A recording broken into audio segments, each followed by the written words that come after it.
These are the books I read in 2021. Hi, welcome to my crib. This is where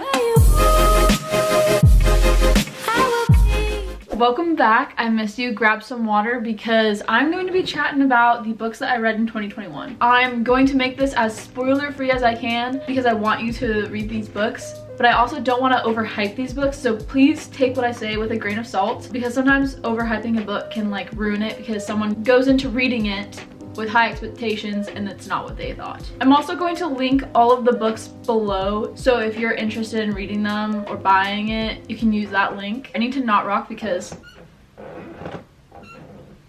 So I began the year reading a book called Caravel. If you're just getting back into reading, this is a great book to like start off that process. I'm rating it a 7 out of 10. This book was about like this family and these girls. Their dad was like abusive, but there is this like almost performance thing that goes on every year and like you can win money. The sisters want to go to this thing called Caravel. I think that's what the thing was called. I thought it was pretty interesting. Like it was kind of weird in some parts, but I love the detail. I thought it was a great book, so 7 out of 10. The next book I read was They Both Die at the End, and I'm rating this a 7 out of 10. It's about these, I can't remember if each chapter is about a different person. I think it is.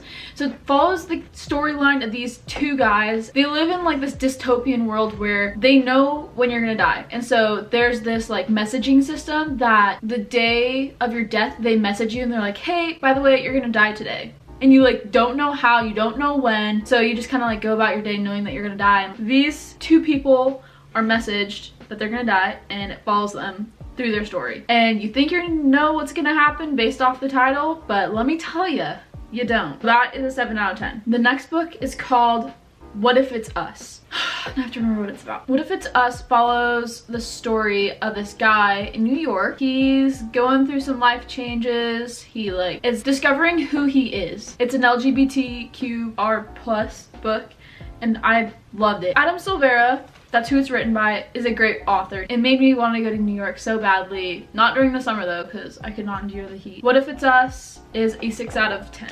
I cried at the end. And I cried at the end of They Both Die at the End. The next book is actually being made into a show. One of Us Is Lying is following these 4 people who get sent to detention. Something happens. They are like drawn together and bonded over it. It becomes a murder mystery.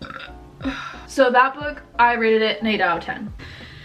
This is the cover to One of Us Is Next. One of Us Is Next, this is the second book in the sequel, and it's following the siblings of the main characters of One of Us Is Lying. It was good. It almost felt repetitive. I don't know, but I rated that a 7 out of 10. The Stars We Steal. If you've seen the show Bridgerton on Netflix, that's kind of what this book is like. It's a dystopian world where Earth is uninhabitable, so everyone lives on these huge spaceships. Like each spaceship belongs to a family, and so like the poor families have not so great spaceships and the rich have immaculate, crazy spaceships. All of these people like courting each other and trying to find a husband and a family. There's politics. I thought it was really good. I had also just watched Bridgerton, so that might have been why I liked it. It's kind of like more PG, if that makes sense, and it's like fantasy romance, but I liked it. It was good. That was a 6 out of 10. The next book is The Queen's Assassin, and I don't want to even get started on this, but I hated it. I'm giving it a 0 out of 10. I read it and finished it only because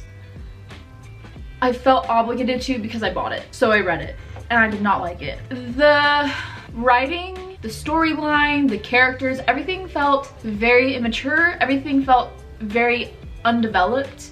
I feel like there was a lot of detail where it wasn't needed, and there was not a lot of detail where it was needed, and I don't want to spoil it, but the plot twists and the plot line just seemed like the writer was like, oh, this is a great idea, I'm gonna throw this in here, and it just doesn't really make sense. The next book is A Good Girl's Guide to Murder, and I'm rating this a 6 out of 10 because it was written in third person, and I particularly don't like third person. I like first person. 6 out of 10. It's a murder mystery. It was pretty good. The writing definitely felt like young adult. No, not young adult. It definitely felt like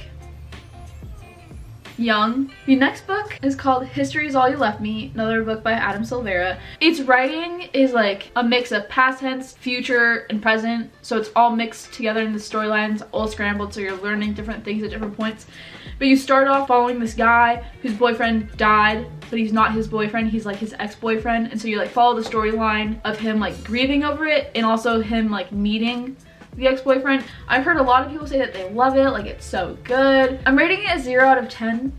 I personally hated it. Every chapter was a struggle, every sentence was a struggle. I love Adam Silvera and his writing, but this book just felt not captivating. I think I read like the first 15 chapters and I just couldn't do it. I couldn't make it any further. The next book is Midnight Sun, which you may have heard of. It's the Twilight series, but from Edward's point of view. I just hate that I've already seen the movies. The movies are so similar to the book. It's like when you're reading it, you're just like, okay, yep, I know, I've seen this movie like 12 times. I know it's gonna happen. I didn't finish the book. I'm going to be talking about my 2 favorite series. I swear by them. So the first series is the From Blood and Ash series, and the first book is called From Blood and Ash. I'm rating this a 9 out of 10. The first book follows a woman named Poppy, and she is the maiden, and so she's veiled. No one's supposed to look at her. No one is supposed to like talk to her. Like she can't go out. She has to wear only white. She has all these restrictions on her life. She's growing up in this castle, and there's all these people putting these restrictions on her.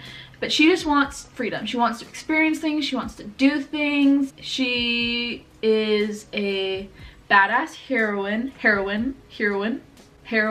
That's a drug. Heroine. 9 out of 10. The next book is the next book in the From Blood and Ash series, and it is called A Kingdom of Flesh and Fire. Now this book, I'm rating it a 10 out of 10. I can't tell you what happens in it, other than it's still following Poppy and her adventure. This is fantasy romance. I'm in love with the characters. I'm in love with the writing. I'm in love with like how the writing looks on the page. Man, I would definitely reread these books. 10 out of 10. I love the beginning, I love the middle, I love the end. This bad boy, hard cover, The Crown of Gilded Bones. I'm a little conflicted with this one. I loved it, don't get me wrong.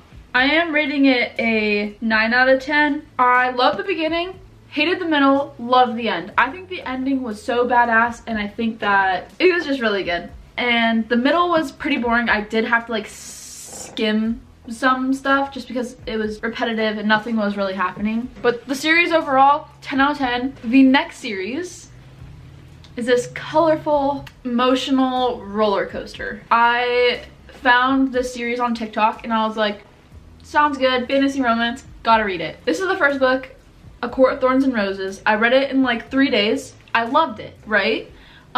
This series follows a woman named Feyre, and she is in this mystical world where there are humans and there are fairies, but they're not like Tinkerbell. They're like gods, and they have powers and are pretty badass and cool. And Feyre is a human girl, and she's the youngest in a human family, and they are poor, so she has to hunt their food. She's kind of like Katniss in the sense that she's like providing for the family, but she's the youngest, and so things spice up from there and get intense. So I read this in like April, and I didn't read the rest of the books until November and October of this year. Once you finish the book, you're kind of like, okay, I can stop here. I don't really care what the rest of the series is about. I'm gonna stop you right there. You have to keep going, because the first book is the lowest scoring book for me from this whole series, and yet I kept going. That book is probably like an 8 or 7 out of 10. Please read it so that you can read this one. This book, what do I even say about it? A Court of Mist and Fury continues to follow Feyre's journey. I say that if you read the first book, oh God, please read this book. This is my pride and joy. I'm in love with Reese. I don't care how you say his name. This book, 10 out of 10. I loved it. I cried so much. It was beautiful. The story is beautiful. Just everything about it. It's amazing. It's amazing. Also, this book is almost like a Beauty and the Beast retelling of Court of Wings and Ruin. Once you hit this book and you look back at the other two, you're just kind of shocked. This is a 10 out of 10. I can't go more into detail. It's a thick one. This is actually the last book that follows like Feyre, because the next book, A Court of Frost and Starlight, is not really a book in the series, if that makes sense, because it's kind of like a transition book, because the next book in the series follows Feyre's sister, and so Feyre isn't really a main character and it's her sister. And so this book is just kind of like a transition book that bridges the last book and the next book. Anyways, I hope that you enjoyed this video. Definitely read any of these books that interested you. Thank you for watching. I had a lot of fun talking to you about books, and I love you. I don't know if we're on that level yet, but I love you, and I'll see you next time. Bye.